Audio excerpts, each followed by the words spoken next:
Hi, kamusta kamo tanan? Ngalan ko si Adrian. Mastoryahanay naman kita parte sa pahamot. Ini nga pahamot nga gusto ko istorya sa inyo subong tawag siya Escape for Men. Iyan ni siya ni Calvin Klein. Tapos EDT ni siya, Udi Toilet. Balik ko ni spray mo ni siya, imo, galupok ni siya, malaputan bisan layo, no? Masimutan ka. Amo na siya kung EDT.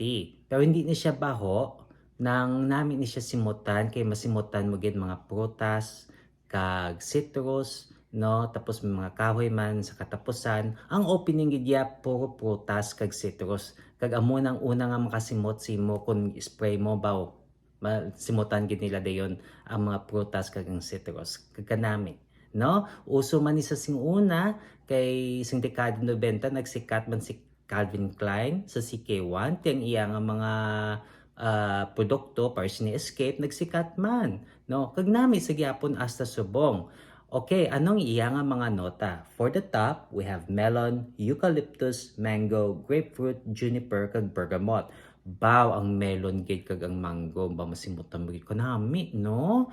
Tapos for the mid, we have C notes, fir, birch, cypress, rosemary, kag sage. Baw na ang C notes amo na siya ang gahatag siya ng du pagkadagat nga hamot no namin ni siya kung gaulan o kung tupad mo sa dagat okay man ni siya pero hindi makusog nga C notes no tapos may ara man siya sang mga kahoy person ng fir birch kag cypress gahatag siya pagkakahoy tapos may ara man siya sage na amo nang gahatag siya pagkatalom.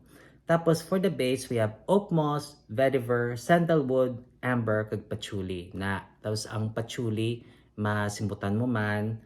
Tapos may amber man siya, na nga gapainit, jutay. Pero kabalo ka pang init ni siya nga pahamot, no? Kung ginuot sa gwa, labi na gid kung 70 degrees to 90 degrees Fahrenheit o kung 21 degrees Celsius to 32 degrees Celsius angay ni siya. Tiya mo lang na kung namian ka mo sini nga pahamot, pabalaan nyo lang ko. Kung may mga iban pa ka mo nga pahamot nga gusto nyo istoryahan ko, ibutang nyo lang sa comment section. Sa taso naman, bye-bye!